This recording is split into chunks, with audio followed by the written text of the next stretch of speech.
To make a start. We're only running 5 minutes late, which isn't bad for us as a board. I am not Anne Connolly, the chair of the board. For those of you who know Anne, my name is Debbie Waters. I am the vice chair of the board, and Anne sends her apologies this afternoon. She couldn't be with us for the meeting in public. But just let me start by saying welcome to the August board meeting. It's the first August board meeting we've had for a number of years, but we needed to do it with the elections and having a bit of time off. We as a board had a lot of business to get through, so it's great to have you here today. Chief Constable, we all are very pleased, as I'm sure you are, that events to date have passed off peacefully. That is, of course, not only a testimony to good policing, but also to leadership in the community, good discussion and dialogue to help resolve the issues collectively. So we've had quite a quiet summer to date, and we're very pleased about that. But we are, of course, concerned about the parade scheduled for this weekend, and we trust that everything will go well, and that those organising it ensure that it complies with the restrictions of the Parades Commission and everyone conducts themselves in a lawful and dignified way. Most of you will know that published today was the HMIC report. We as a board have had a briefing with the Chief Constable on that report today, and both those reports provide the board with an independent professional policing assessment of how the PSNI is performing and discharging its responsibilities in a number of key areas. Whilst the assessments make some very positive comments around how the PSNI currently uses resource to meet and manage policing and current demands, there are some areas of the report that cause us concern as a board and will require immediate attention. In the assessment completed, HMIC has recognised and acknowledged the particular policing challenges here and the actual cost that these impact have on day-to-day resourcing and capability. These are stark and reinforce the importance of finding long-term resolution to some of these issues, such as legacy. Giving the focus, priority and commitment that the PSNI has given to keeping people safe and ensuring the protection of vulnerable people, it is disappointing that inconsistency in approach across a number of areas have been identified in the reports. As I've said, earlier today we met with HMIC and had some initial discussions, but these reports will help provide a focus for our work in the time ahead, and in ensuring that actions are taken to redress the areas that require improvement. One of the themes in the report focuses on protecting vulnerable and also crime prevention. Antisocial behaviour can have a very damaging impact on communities and those who are vulnerable. And sadly this month, a mother lost her life after being hit by a scrambler. Dealing with this type of criminality and antisocial behaviour requires effort by a number of agencies, not just the police, and we need to bring renewed focus to the issue of collaborative working in the time ahead. Our questions today as a board cover a broad range of issues, so before we move to those, can I offer our congratulations to the PSNI Pipe Band, who have been cleaning up at competitions across the country. We often criticise the service when procedures or policies are not rigorously followed. The officers whose actions were recently commended by the coroner clearly put their own lives on the line in attempting a rescue. So it's also important, Chief Constable, that we as a board pass on our appreciation to those two officers and to all those who go above and beyond in the important job of work that they do for the PSNI and in serving our communities. So in saying that and bringing my remarks to a close, Chief Constable, can I hand over to you for your opening remarks? Thank you. Thank you, Vice Chair. And you have asked me to be brief today because there are a number of questions to move through, so I've probably reduced some of what I was planning to say. Clearly my formal monthly report has been issued to the board, and I imagine some of the questions may flow from that, so we'd allow that discussion to take place throughout the meeting. But I did say in July that I was encouraged by the level of positive dialogue that was taking place in our communities, and the fact that it seemed to be creating an optimistic outlook for the parading season. And I'm glad to say, and it's obvious to anyone that was an observer here, that this positivity was reflected on the ground over the 12th period, with a reduction in tension and an absence of public disorder. So not only is this good for society as a whole and the global image of Northern Ireland, but it's also good for policing, as it allows us to focus our resources on keeping people safe and tackling harm in our communities. Harm does continue to be prevalent in our communities, however. It comes in many forms. Day and daily, we are challenging violent extremism and organised criminality. We are removing drugs from our community, from our communities, and we're stopping the sale of counterfeit goods, which damages legitimate business. We're also challenging fuel laundering and protecting our environment. We're working to stop child sexual exploitation, although we have more to do in this, and online fraud and other cyber crime and cyber-enabled crime.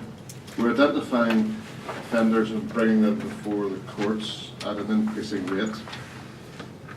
Just last Saturday, of course, we had the discovery of a viable explosive device on a public road in Lisburn. This device was discovered in the centre of the city on a busy Saturday afternoon, where had it exploded, it could have killed or injured anyone in the vicinity. This completely reckless act not only endangered members of the public, but also caused massive inconvenience and disruption for the community of Lisburn.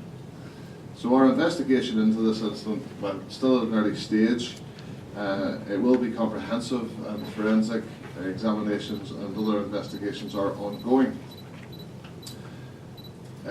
Information from the community does play a key role in mitigating this harm and enabling us to do our job, and we are grateful. We don't take for granted the support that we receive from citizens and from communities. That enables us to keep people safe, which is what we're about. Just on the 13th of July, for example, officers disrupted organised criminality when they arrested 4 people on suspicion of money laundering and drugs offences following an operation in County Armagh. Around £170,000 in cash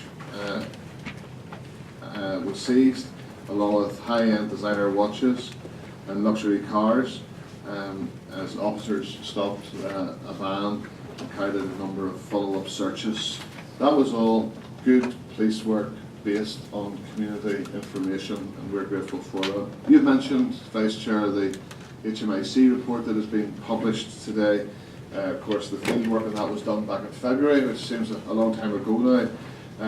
But there were the 2 elements to that, looking at police efficiency and the other at police effectiveness. And in terms of police effectiveness, how we deal with vulnerability clearly is a broader piece around police effectiveness, but the purpose of this inspection was focused around our ability to identify and manage and reduce vulnerability in society. In the police efficiency inspection, we received a good grading, which of course is welcomed. It is encouraging that HMIC found that the police service here uses resources efficiently to keep people safe, that we have a good understanding of demand, and that we've got a strong record of achieving the required savings through the budget reductions and the efficiencies that have been secured.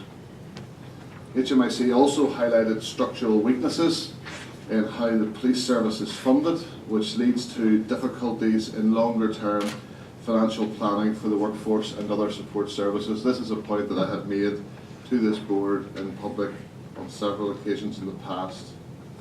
We have undertaken a root and branch review of all of our functions and how they contribute to keeping people safe through a process called priority-based resourcing.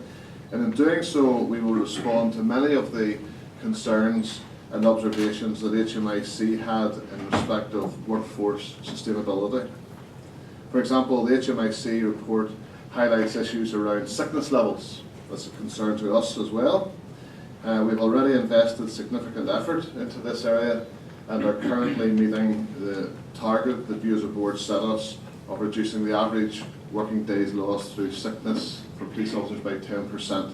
Since the beginning of the financial year, we have achieved an overall reduction in sickness levels of 13.6%. And this will continue to be closely monitored by us as an executive team and no doubt by you as a board in the weeks and months ahead. On the vulnerability aspect of the police effectiveness inspection, the report does identify a number of areas for improvement. I think it is important that we take into consideration the scale of vulnerability. What is it that we're actually talking about in the context of this report? Over a 1-year period, we deal with approximately 500,000 calls for service. Around 36% of those relate to the most vulnerable within our community. It is clear that vulnerability is not an issue that the police service can deal with alone, and HMIC has recognised the positive relationships that exist with a wide range of partner agencies, although there's clearly work to do in developing that collaborative working further.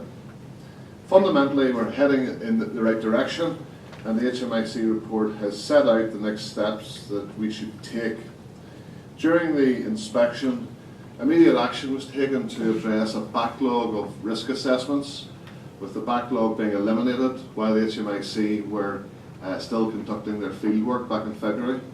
Training has also been identified as an issue in terms of equipping staff in the contact management centre. We've taken action on that with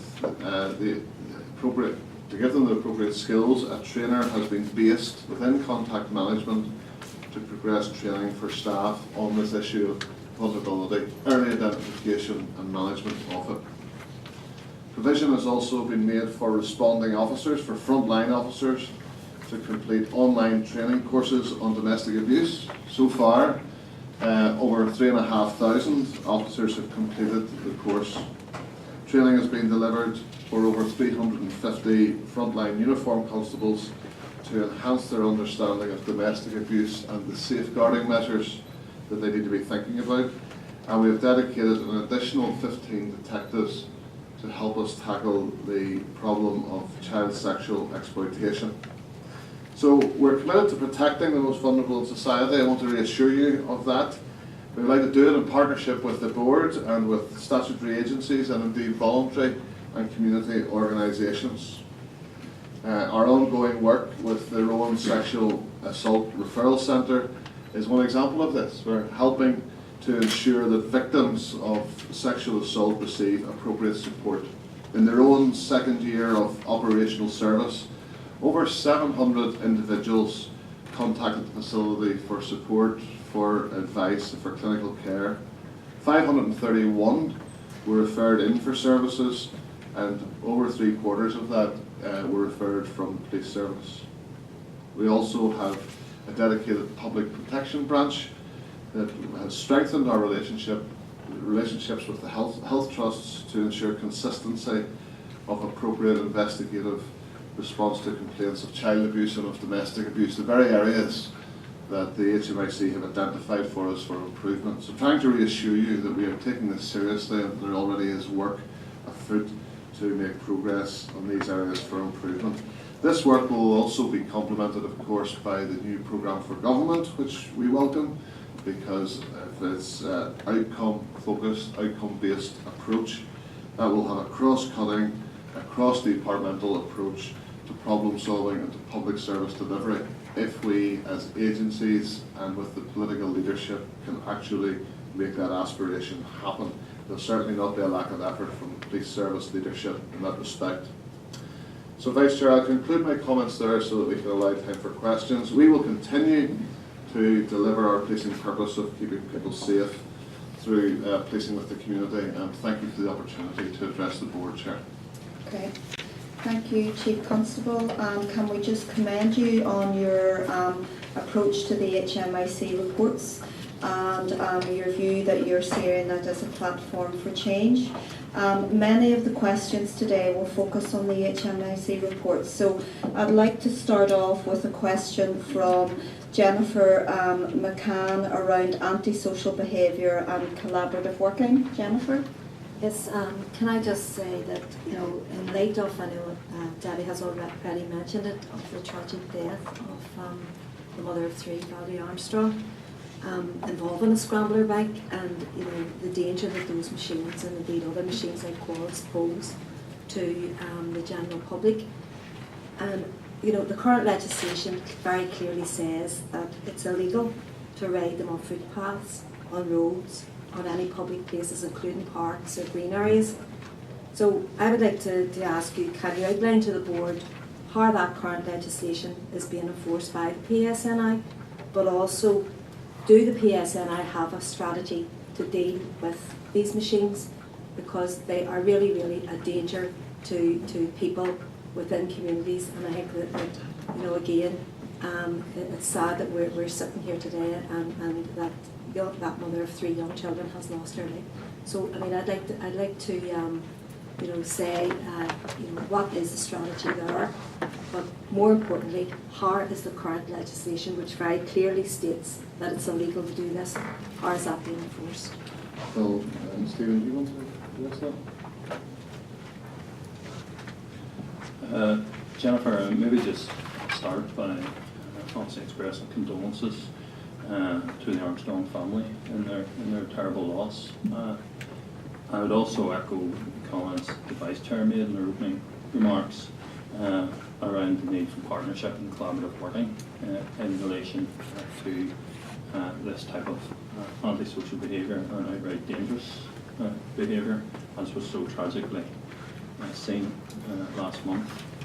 Scrambler motorcycles are designed to be ridden off-road and should only really be ridden on private land where the owner is given permission. It's illegal to ride on pavements, roads, public property or parks, and this includes public grass areas and paths. The law is quite clear. Any vehicle used on roads and public places should have the appropriate equipment fitted, such as lights and number plates, and it should also be insured and taxed, and the driver or rider must have a suitable driving licence. We have adequate powers to deal with these issues, and we do enforce these issues, which often leads to the seizure of motorcycles of this nature, and indeed taking people before the court. And we know in the tragic instance of the deaths of Mrs. Armstrong that there is matters before the court. Unfortunately, people, including parents, keep purchasing these items, allowing young people to ride them. People keep doing it. We have engaged in a range of preventative work. We've issued guidance. We've issued guidance by leaflet, by social media, called Ride Safe, advice and information in relation to how people can stay lawful and stay legal. But the difficulty at times we face is that when people are riding these and police arrive in the scene, people will ride them even more furiously and dangerously to try and get away from the police. And we have to think very carefully about how our actions might actually exacerbate the situation, lead to a pursuit developing, and lead to increased risks, either to members of the public or indeed the riders of these, who often aren't wearing appropriate safety equipment, such as helmets and appropriate clothing. But of course, on occasions we have protocols and guidance in relation to pursuits, and we do that on occasions. But to give you a very practical example, on the 26th of July, recently we received a complaint from a member of the public about a scrambler and moped being used in Bog Meadows in Belfast. Other members of the public were in Bog Meadows at the time. There was concern for their safety. Police deployed into that area, and of course the motorcycles made off along the Falls Road. and neither driver was wearing a helmet. But using both further information from the public, using our helicopter and police, we were able to recover both vehicles that had been abandoned in undergrowth areas. So we don't feel it's a need for more powers. Obviously, we have an obligation to address this issue, and we take that seriously. We do agree with the Vice Chair that we need encouragement and support from members of the public, and I've just given you a very good example where members of the public assisted us in actually making detections. And we need responsible parenting in some circumstances, and we need the assistance of perhaps police and community safety partnerships and other responsible groups in communities to help us work against this type of activity that is at times extremely antisocial, and as we started by saying, tragically, can be extremely dangerous and in certain circumstances fatal. I listen to what you're saying, and I understand what you're saying about the preventative situation or the preventative work. And I think that's very, very important, and people do have to work collaboratively with that. But I mean, I'm specifically talking here because, I mean, in an area like West Belfast, and you mentioned there the success that you had there, but I mean that success is totally outnumbered by, you know, the times when scramblers are being seen in the area, are being seen, you know, and being reported, by the way, as well. There's no, and I can understand, you know, the pursuit of these people on these machines isn't always feasible and could result in even worse tragedies happening. But the difficulty for people living in those communities, people walking on the footpaths, people walking in public parks, is that whenever people are reporting to the PSNI, when they're knowing people who they know are using these scramblers or have these scramblers, and it's illegal for them to actually to ride them on those places, or even to take, could video evidence, for instance, not be taken by the police as they do in other cases when there's antisocial activity or putting cameras in that. So I just think that there's a need for a proactive strategy there. And I totally get where you're coming from, that there has to be community buy-in, there has to be other organisations involved, but I'm talking specifically about the criminal element in this, where people are breaking the law, and it seems to people in the community that I represent that sometimes they're being allowed to do it. So I mean that's my question to you. You know, it needs to be enforced, and that law needs to be enforced rigorously in order to combat this, because it's just becoming, as I said, there's a woman who has actually lost her life here, 3 young children who are left without a mother. So I think that it's very, very important that the community see action taken by the PSNI in the case of these scramblers. And we accept that challenge, we take it seriously, and we want to work with the community. I'm very pleased if even outside this meeting, Chief Inspector Hazlitt's area commander for West Belfast to meet with yourself and talk about this and see if we can do better. We do have powers of seizure of vehicles where they've been used in a manner causing alarm, distress or annoyance. And we can exercise those powers in the sort of type of stuff you're talking there about in terms of video evidence, either taken by ourselves or by members of the community, or witness evidence by members of the community can assist us in doing that. So we're up for this. We recognise the impact it can have on local communities. So I'm very happy to pursue this outside this meeting and see if we can get some practical difference on the ground, working together. Okay, thank you. We have 2 people that want to come in with supplementaries on this issue. Nicola? Thank you, Chair. Chief Constable, as you point out, the HMIC report says that the police needs to improve when it comes to protecting those who are vulnerable. Certainly a growing vulnerable group in our society is our children and young people who have addiction and mental health issues. Can I ask you for your assessment of the impact this is having on PSNI resources, and would this situation be improved if there was a safe and secure space where these young people could go for treatment as opposed to taken into A&E or custody areas? Well, we have been trying to present to the board a more accurate understanding of the demands that are placed upon us, and actually in some of these circumstances where policing overlaps into largely health and welfare issues. We're not even necessarily the best equipped, trained professionals to be dealing with that, but it's not unusual for us, for example, to find ourselves with a vulnerable person, maybe with mental health issues, in an accident emergency, and literally sitting with them, sometimes for 7-8 hours, 1 or 2 police officers having to do that. So this is something that we're very alive to. We have engaged with the Department of Health at senior level within the trust and so on to bring about better partnership agreements so that we are responding as effectively as we can as police officers, because this is not something that we want to abdicate responsibility on. What we want to be able to do is to signpost and get people the help that they need from other professionals that are better equipped. That has been a long road securing that agreement. There have been various iterations of a partnership agreement. We now have that agreed, and we're hoping to make some progress on that. Central to a lot of this issue of tackling vulnerability and dealing more appropriately with the sorts of vulnerabilities that you're talking about, especially around mental health, is actually just a willingness between agencies to share information. And in this jurisdiction, there is a very cautious approach to sharing private information. So, and that's because of things like the Data Protection Act and so on, and some statutory agencies only wanting to share information when they've got full written consent from interested parties. Very often the people who are most vulnerable don't have the capacity, are not in a position to make choices about giving consent. So there's a bit of a vicious circle with all of this. It's something we're very alive to, and it's something that we're working with partners to try to get solutions to. And we do have pilots running in certain places that are making faster progress than others, which actually we want to prove the concept, get the learning, and then roll it out right across the service area.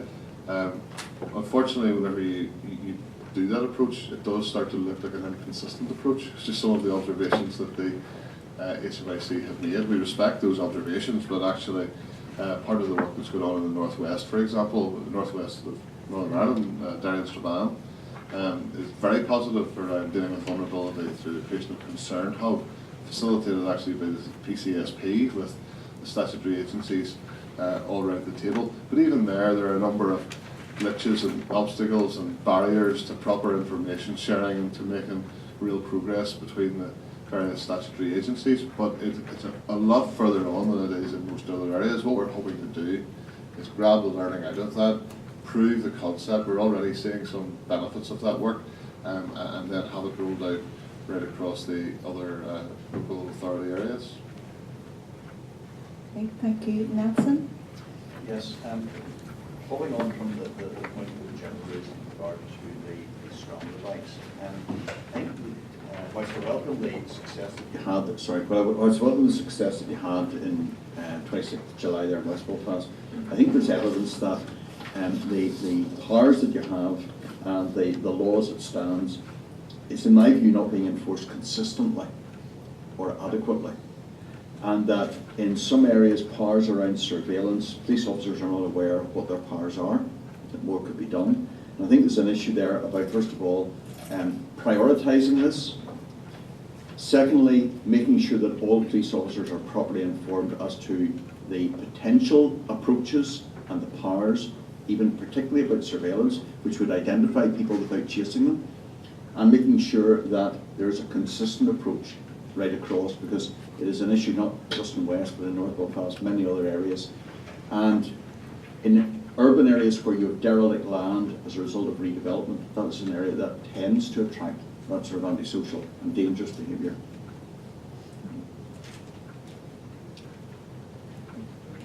Yeah, I note your comments, Nelson.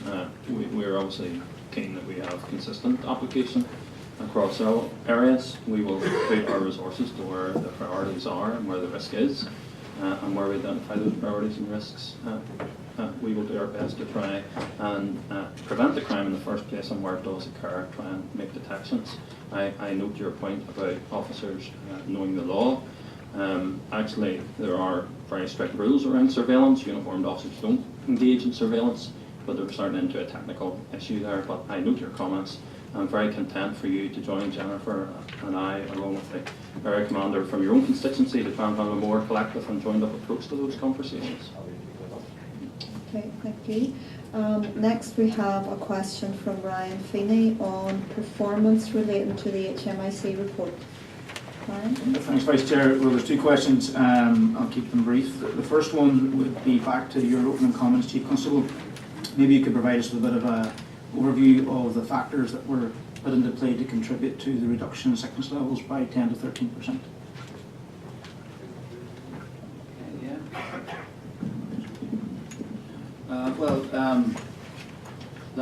Last year, well, in fact, nearly 20 months ago, when we recognised that our sickness was climbing, and climbing really to unacceptable factors, the board and ourselves observed this. It was put in the policing plan for last year, and it's also been in the policing plan for this year. And we had over 400 officers off sick per day. Since then, we've done an awful lot of work, both with driven by Human Resources Department, but also into each of the areas and branches to bring this down, and that's been successful. We've seen a long-term reduction in our sickness, and that has been contributed to by a number of elements. We reviewed our policy, we reviewed the application of the Bradford factor, which is when we intervene. We've reviewed our absence management panels and how they work, and the practice of officers being considered by an absence management panel, and then indeed the informal and formal warning process that is entered into as well. But beyond that, then, we've also looked to the well-being of the organisation, the work of our occupational health, the work of the police treatment centres, which we also support as an organisation, but also then the Federation have provided additional money in respect of counselling around stress. But it has to be said of our sickness that the majority remains long-term sickness. We don't have a Monday morning sick culture or a Friday afternoon sick culture. A lot of our sickness relates to long-term absences, and work again has been done around bringing people back to work. We know from very many studies, longer an individual is off from work, indeed after about 3 to 4 weeks, it is difficult for people to return. So we've worked about bringing people back, and in fact giving them a soft landing, a stage landing back into the workplace, and allowing them a number of weeks before then they become fully operational. So all of these factors, both on really working on the supply side about the well-being and health of our workforce, particularly around stress, but also then working with those who are off on sick leave to bring them back to work, have all had an important element in this. But undoubtedly, policing is a stressful occupation. There's very many difficult demands are made to police officers and indeed police staff, and we have to be very conscious of just the health and well-being of our staff.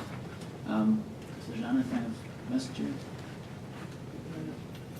We need to say that there are several significant pieces of work coming through over the course of the next 12 to 18 months to try and particularly focus on psychological conditions, to try and bring the health and well-being program together.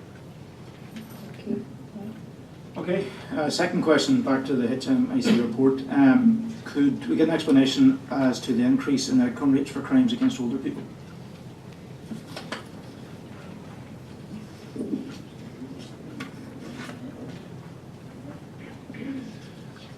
Well, we're delighted that there has been an increase.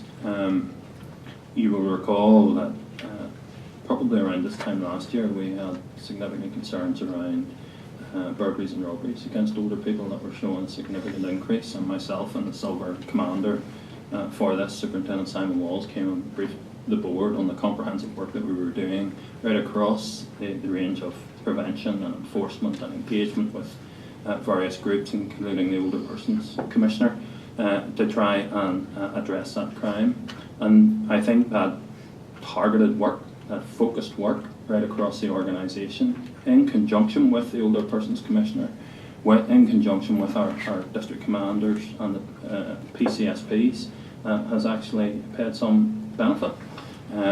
We also used Crime Operations Department to try and focus on some organised crime gangs, because as we did say, we did think that there were some people being looked at as victims of crime because of their age, whilst the majority of them were more spontaneous and coincidental. I want to assure you do not have any sense of complacency about this. It's a priority for the board, it's a priority for us in the PSNI. Just very recently, we have produced 2 videos for internal consumption from 2 victims, older person victims. One who had a more positive experience with policing, and one who had a less positive experience with policing. It's important that we learn where we can improve. So we continue with that cross-spectrum activity, and we will keep a very tight focus on it, because we do recognise that whilst everybody is impacted when they're victims of crime, if you're an older person or you're vulnerable, that impact actually can be much more significant, and in certain age groups it can actually be life-limiting. So it's I can assure you we'll keep it as a priority. Okay, thanks, Ryan. Thanks, Stephen. Next, we have a question from Roisin McGlone, also on the HMIC report. Roisin? Yeah, thank you, Chair. Chief Constable, I was just wondering again about this whole issue that HMIC have identified about the workforce model. They've identified, as you've rightly said, the high levels of sickness, but they've also identified, using their words, an excessive reliance on overtime. Now, this is an issue which various committees on the board have identified up until now, and it's really not sustainable, and they're saying that very clearly in this report, that it's not sustainable into the future in looking at future demand. Could you give us some idea of what measures you might have in place, or what strategy you have in place to change that situation? Yeah, we're going through a process at the moment of priority-based resourcing to look not just at cutting costs as we anticipate a sort of downward trajectory of funding through the budgeting process. Certainly we're not naive enough to think it will be an increase. So it is about reducing our costs, but it's also increasing the value and doing things in a better, more efficient, more effective way. And that has been, the Deputy Chief Constable has led on that, and we've been drilling down into 94 functions right across the organisation into quite a bit of detail, and looking at what we do, to what standard, is there a better way of doing it, of challenging ourselves, of trying to release resource from areas that perhaps traditionally was a problem, but actually with new and emerging demands and crime types, we might need to recalibrate resource around the organisation. So that process started a number of months ago. There's going to be several phases to it. We're just approaching in the next week or two the end of the first phase, which will be the first cut of effectively, hopefully, constructive challenge across the organisation. Every one of those panel meetings are chaired by the Deputy Chief Constable himself, and that, we believe, will allow us to release resource to areas of with more agility, to areas of increasing and new demand. I think that will help. There is a problem, frankly, around just sheer resourcing levels. We have, between now and 2020, we can anticipate in around 1,500 police officers exiting the organisation just through service profile and coming to the end of their career. Clearly we need to keep recruiting to backfill against that. We're trying to do that at a time of financial uncertainty. If we don't have the numbers, then in very basic terms, overtime costs increase. But we should also point out that overtime, whilst we're not complacent about it, we have seen millions of pounds of reduction in overtime spent over the last 5 years. We also have a very firm view that whilst we expect to be held to account by you and by the department on our overtime spend, having that flexibility to surge at certain times when we need to is something that policing as an emergency service needs to have. Now, that's not an excuse for an overuse of overtime. We're listening to what the HMIC says. We can actually see, even from Federation surveys of their members, and indeed an organisational well-being survey, that people are tired that overtime is used in certain pockets excessively to the detriment of people's welfare and their well-being. So we're taking all of that seriously, and we're really hopeful that through this priority-based budgeting that we will be able to release assets to where they need to be so that we alleviate the current high levels of reliance on overtime. But I do want to bring with it a bit of a health warning that we also feel that, given that we are an emergency service and need to be able to respond, that overtime is a flexible facility for dealing with surges in demand. Is there anything else to add to that? Well, I think the other thing HMIC did note is that pretty much we don't have the ready availability of mutual aid that other forces that they would inspect would have. So a crisis, unless it's really a very critical situation, we have to manage here. And so we have a lot of demand which is around potential around for public order or parades, but indeed beyond that, incidents. So we spent a lot of money in overtime in March around three major murder investigations that were ongoing. So there's other demands that come in the organisation that we do need to respond to. But again, we are very mindful of the service that we provide, how we provide that in the most efficient way. And as the Chief has said, overtime has come down considerably. Millions of pounds have been taken out of that budget as part of the efficiency programme already. Yeah, okay. Chief, we've 2 more questions on the HMIC report, and then we're going to move on to some current issues. But we did want to give both reports some airtime today because they're very important for us and for you.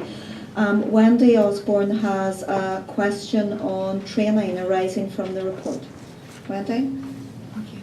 Chief Constable, the HMIC report raises issues in relation to capability and lack of staff training to better understand implications of vulnerability.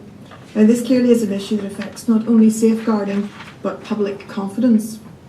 And while I welcome what you've said to this meeting this afternoon about the attention that you've given to this issue since the HMIC investigation, my question is really prior to February.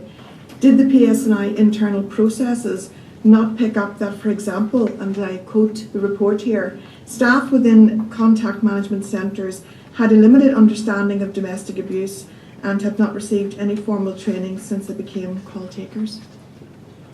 Okay, well, Alan Todd leads for us both on contact management nationally and also in PSNI for training. Do you want to address those issues? Yes, thank you, Chief. Thank you, Wendy.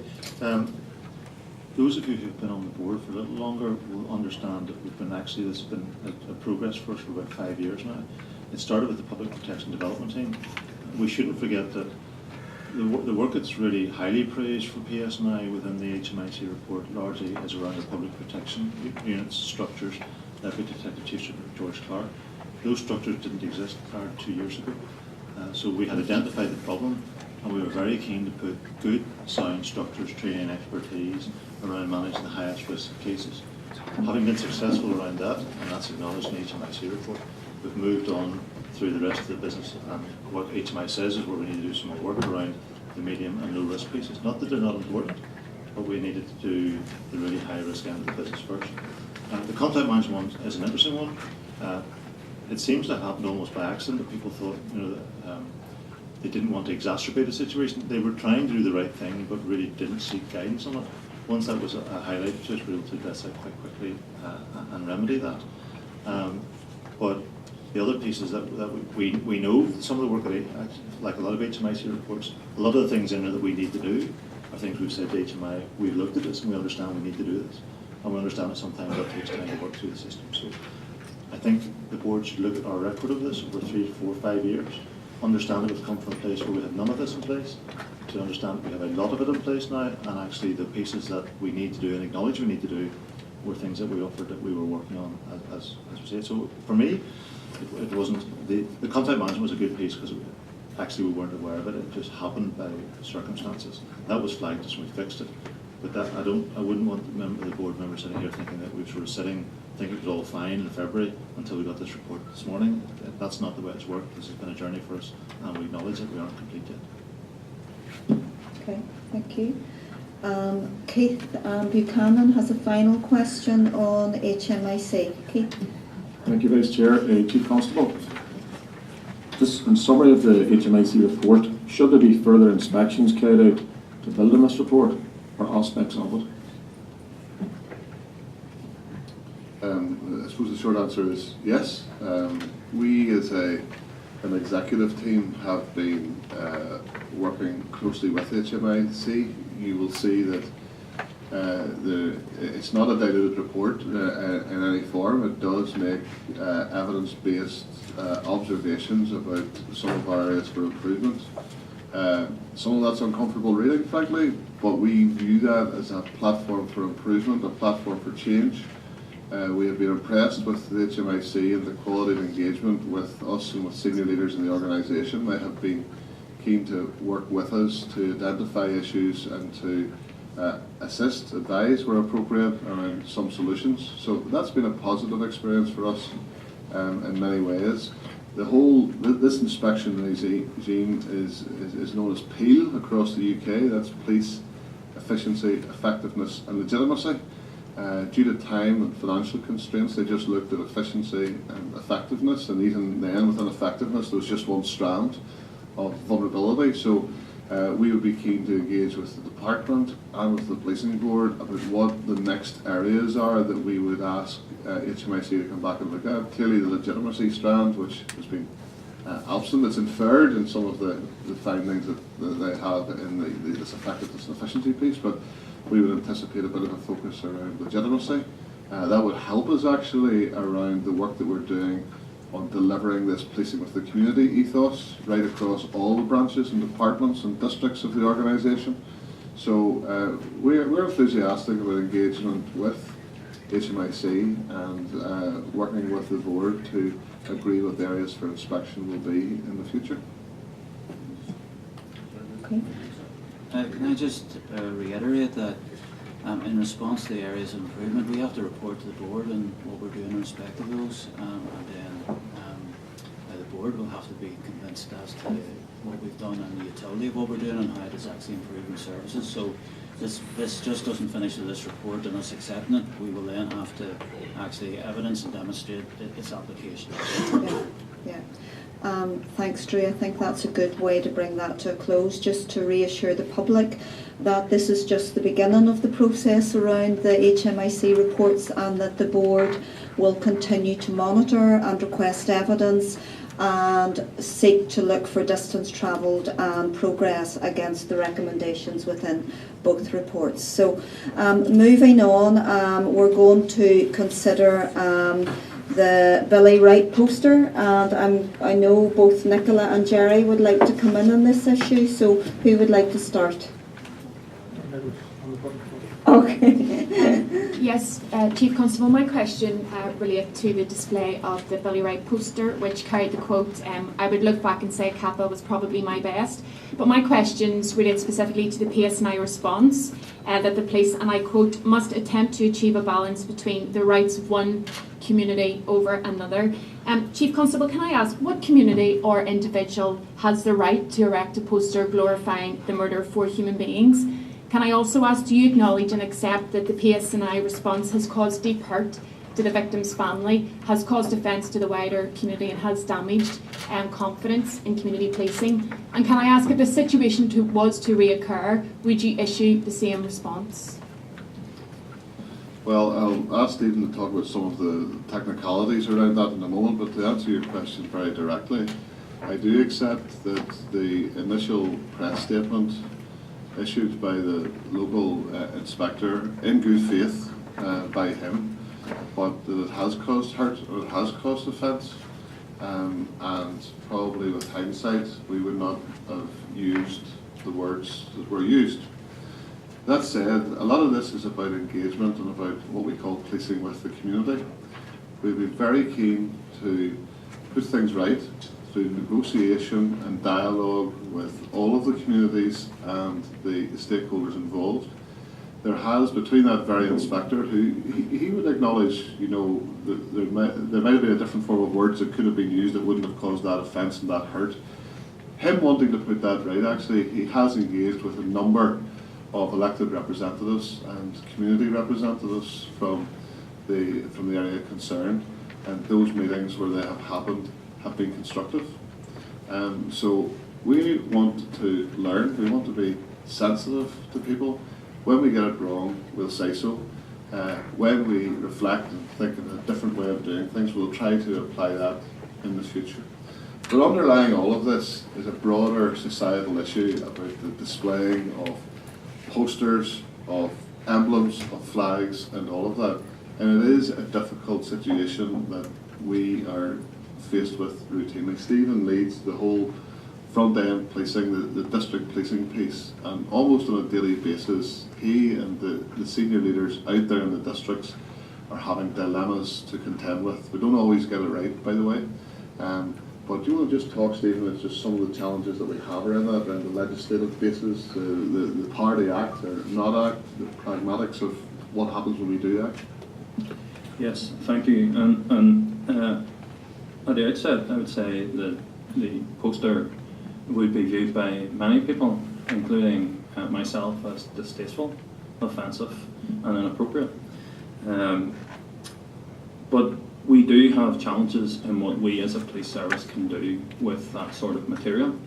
We live, all of us, in a liberal democracy. You have no right not to be offended as a general tenor of the law and of the Human Rights Act. That is a fact. That is not something that I decide, but it's a law that within a liberal democracy you have no right not to be offended. Whenever we get a report of something that causes offence, so we would look at it on its individual circumstances. So we obviously had complaints, not least from your party colleague, that this was around incitement to hatred. We had people saying it was glorifying and encouraging terrorism. And we looked at those particular offences. I myself took legal advice on it. And the legal advice I got was that neither of those offences were complete. In relation to the stirring up of hatred and arousing fear, it requires evidence that hatred has actually been stirred up, and that a particular act has increased levels of hatred. In relation to glorifying and encouraging terrorism, it is around encouraging terrorism. Glorifying past acts is not necessarily a legal offence. Encouraging the repetition of those acts would be a legal offence. And the Chief has said that we have conundrums and challenges every day all around Northern Ireland. There are memorial parks, there are play parks named after people that have been controversial. This week we've seen the 66 Days film raise issues with one part of our community and talk about being re-traumatised. We have books written, we have flags, we have murals, we have memorials in all across to prescribed organisations, volunteers, all of which actually fall into the same type of consideration as this Billy Wright flag. Many people will find it distasteful, will find it offensive, but I have to decide on police action based on the law, and is there a contravention of the law? The advice that I got, and I took it from lawyers, was that there was no contravention of the law, as distasteful as that was. So what we did do was we entered into discussions with people who we viewed would have influence over the erection of that poster. We explained the hurt that it was causing, and through those discussions we managed to get that poster taken down that had those particularly offensive and hurtful remarks alluding to Catholic. Chair, if I could just come back very quickly. I would welcome some clarity on that, because it's been widely reported that the poster was slashed with a Stanley knife and a significant proportion of it was taken away. So in terms of the response that its removal came about, and it's a quote, as a direct result of negotiation locally between police, local representatives and the community, you can understand both of those things seem to be at odds.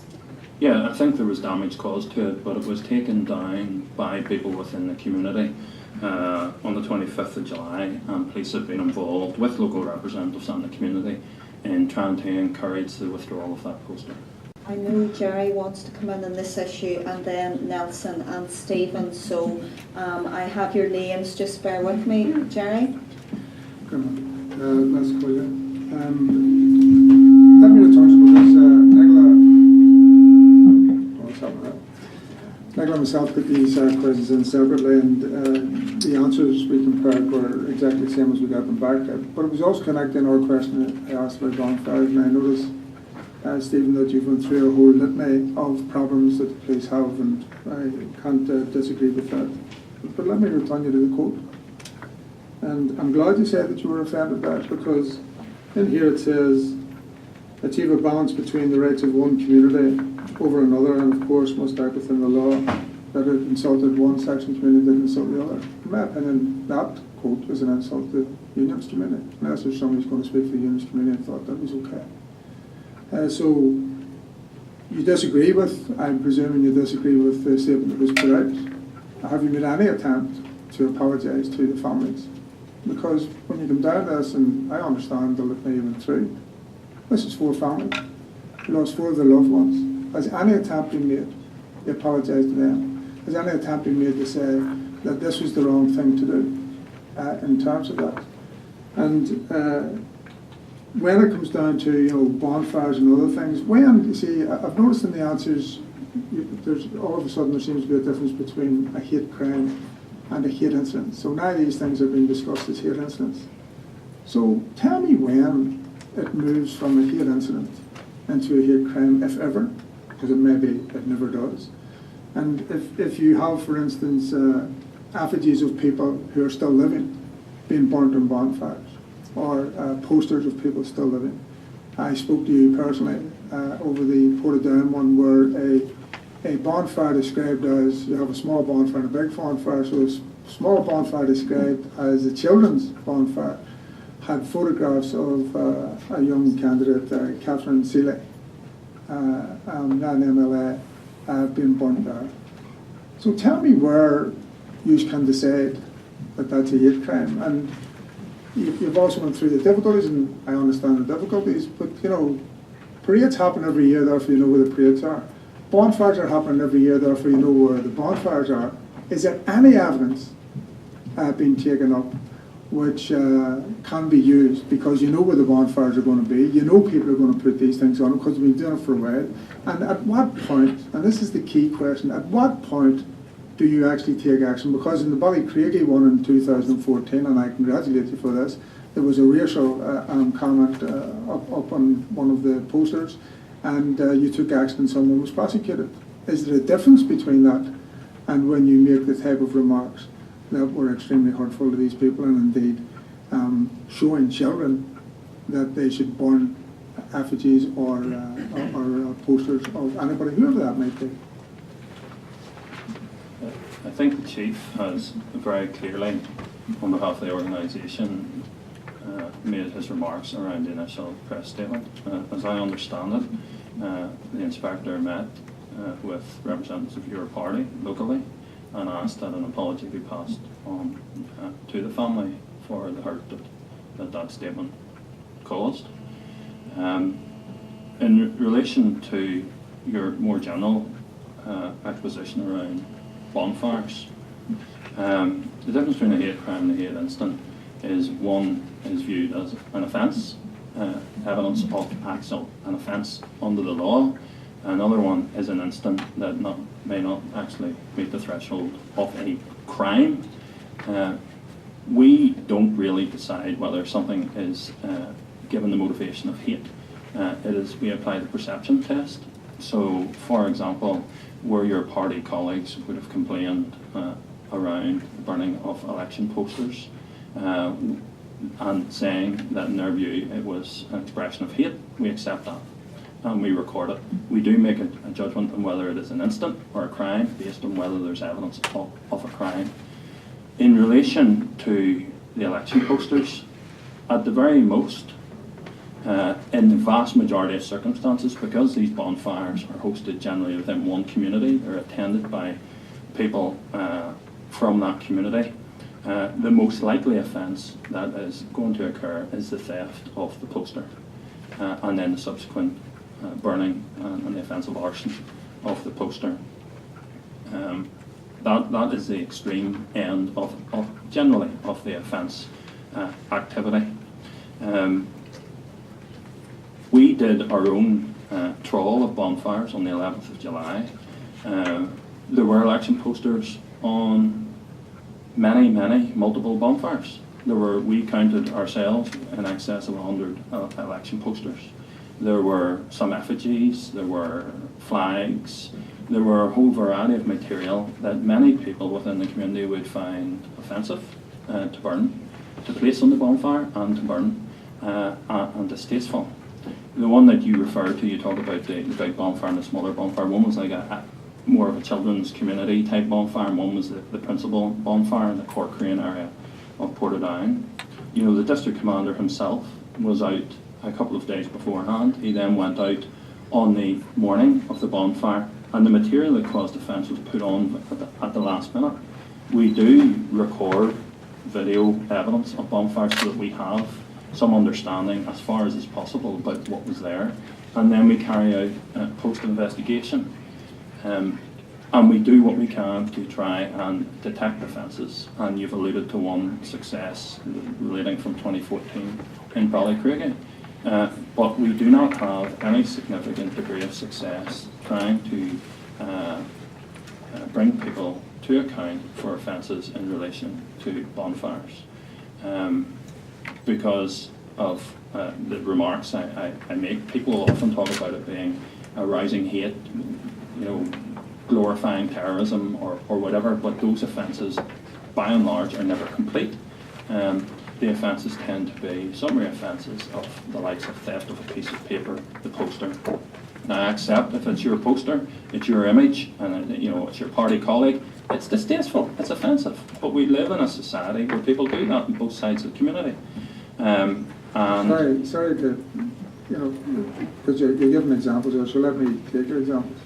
So tell me, the precise question is, give me an example of when, for instance, there was one in Ballycraigie in 2014, who was prosecuted. Are you saying that none of this can be described, because you also say in your answers here that there has been an investigation every time there's a complaint? Sorry, I missed you there. It says in the answers that we get back that if there is a complaint, there has been an investigation. Yeah. Are you telling me that the investigations are a complete waste of time? Because if you're saying that there's never an offence by burning these effigies and that there, then why are you investigating in the first place? Or indeed, are you investigating in the first place? Because you see, the difficulty here is that if there is a threshold for crime there, and you're saying you checked it on the 11th night, then why not check it the night before? Or why not have it something where you can see who is putting it on the bonfire? You told me when I was talking to you that you weren't going to ask your officers to climb up bonfires, and that's fair enough, right? But where's the evidence gathering? So I need to be very clear here. Is it that there's no evidence to be gathered? So forget it. You can burn these things and that's okay. It's not an offence. What are you talking about? Which, in fairness, if you're saying that, it's honest. Or are you telling me, because it does say in the answer, that if there's a complaint, there's an investigation. But what is investigating if the complaint is nonsense? Well, I thought I had addressed that. We do send officers out to record images of the bonfires. Where there is evidence of an offence or a complaint is made, we will of course carry out an investigation. That investigation can be a significant investigation, such as the very clear racist commentary that was in the Ballycraigie bonfire. What assisted us there was video evidence from a member of the community that clearly identified the person putting the material up. When the police are there with their video cameras, it's unlikely that people will put them up. But where we get complaints, we will investigate them. But I'm giving you a dose of realism here, I think, in that as offensive as these posters might be, and we're talking about election posters as an example, they are bits of paper. In the eyes of the law, it is a theft of a bit of paper. It is the burning of a bit of paper. So what you're saying is that it is not an offence. I mean, we just need to be very clear. Well, it is an offence. It is a potential offence of the theft of a bit of paper. So you're saying that the only offence is the theft of a bit of paper. Is that what you're saying? Because we need to get it clear. Well, I'm saying that by and large, the offence that you're talking about here, when you're talking about the burning, the placing of an election poster, is the potential theft of the election poster, and then the potential burning of the election poster. I don't want to dominate this, but just let me say this right at the end of the conversation, because it seems very clear to me that what you're saying is that it is a waste of time, because this is not an offence in the first place.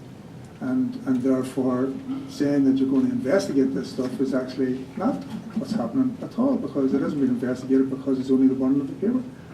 Well, that's some of the issues, because Article 8 and Article 9 were quoted here as well. And as far as I know, for a hate crime, you don't have to actually be in the presence to have a hate crime. I mean, some of the stuff that I talked to you about, I saw on social media, and it was all over social media because I wasn't reported then. You know, so if I can get it in social media and somebody else can get it in social media, it's a fair assumption that a bit of work from the PSNI could also get that, except that I'm taking from you, Stephen, that you know, it's a waste of resources because it's only about bond a bit of paper. I think you're attributing words to me that I didn't say, and you know, I've been quite clear that where we believe offences occur, we'll investigate them. Where we get complaints, we'll pursue them. I'm also being honest to you, it's saying that often when people make allegations under Article 8 and Article 9, you're quoting the public order around stirring up hatred and arousing fear, that those offences, even though people say, I believe these are offences, they often are not complete offences. And I took some time when I was answering Nicola to explain the legalities of that offence. The offence in relation to the burning of posters is by and large going to be the theft of the poster and the arson of the poster. So burning an effigy of a person is not stirring up hatred? No, unless not necessarily unless it's associated with conduct of your own party leader's effigy was placed on a bonfire. I entered into extensive correspondence with Mr. Adams on that, Pat Sheehan on that. I've had conversations with you on that. I've taken legal advice on it. I've looked at it. And in those circumstances, as distasteful as it was not deemed to be a breach of the law, as you described, stirring up and hatred or arousing fear.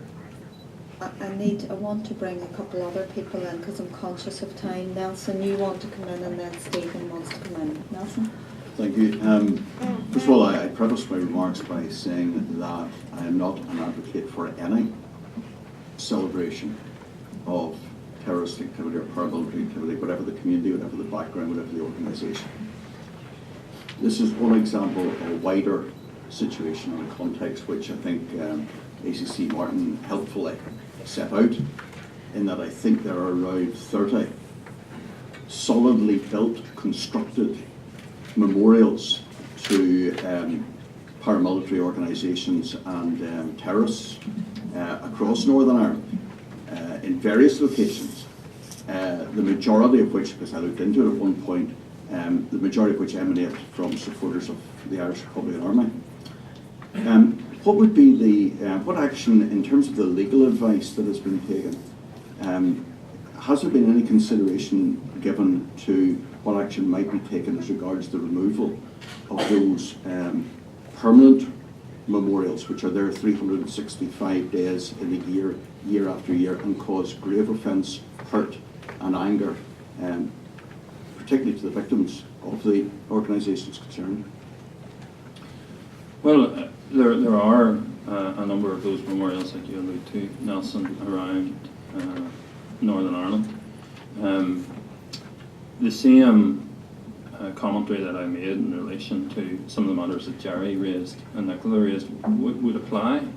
The offence that people talk about glorifying terrorism, commemorating what happened in the past, even if it was unlawful, doesn't necessarily mean that you're completely offensive of what people talk about, which is Section 1 of the Terrorism Act, which is the offence of encouraging terrorism.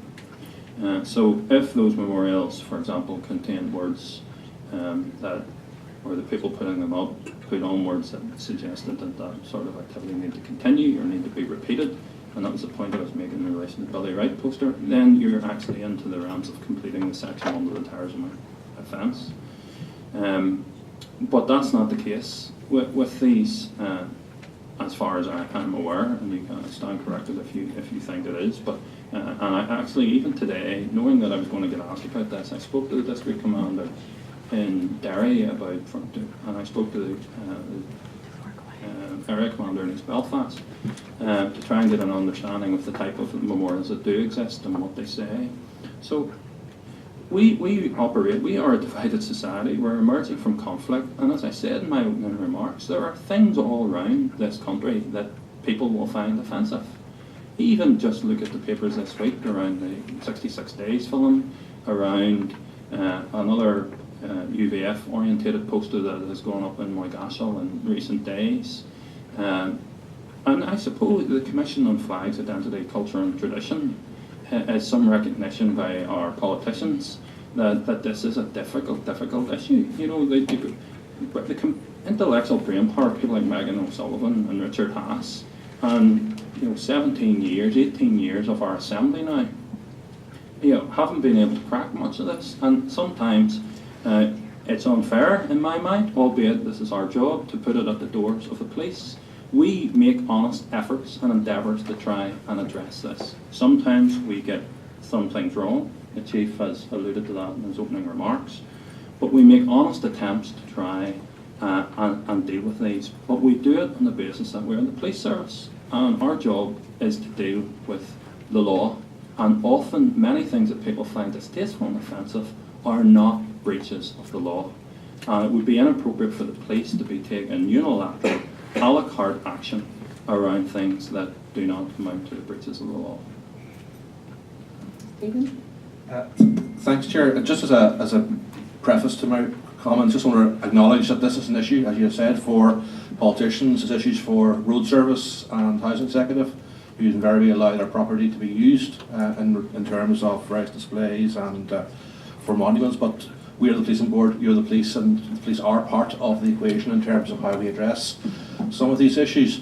I just want to make a couple of comments, and perhaps you can respond to that. The last thing you said, Stephen, I mean, I can accept and respect in that there are issues around resources, there's issues around proportionality in terms of how the police will engage with situations, and there may be situations where there are problems with the criminal law. But particularly today, I think what has been drawn out, that there are major issues, there are major concerns.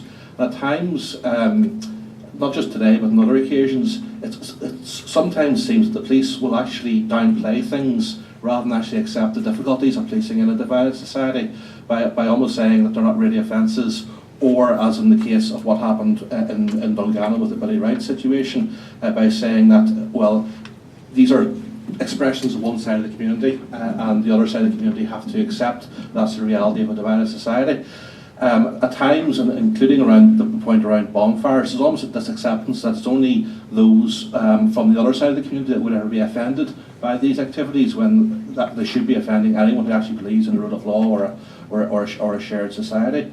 You also are leaving open the situation where, and there is an issue, building upon what Jerry Kelly has said, that there does seem to be a differential response based upon whether it is something that is of a religious or sectarian nature compared to a racial nature.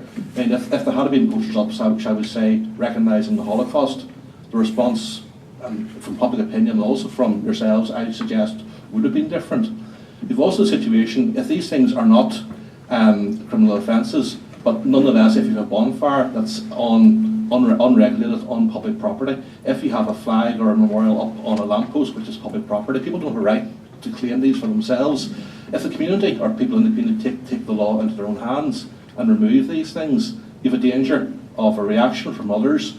I even led to believe that people could be arrested by yourselves for an action likely to lead to the breach of the peace. So you have a perverse situation that if someone went to reclaim their property from a bonfire, they're more likely to get arrested than the person who actually took the poster and was burning it in the first place. That's quite extensive remarks. I absolutely reject your assertion that we play down stuff. We try and give an honest account on all occasions. We call it as we see it. Obviously, we don't want to inflame, but we don't try and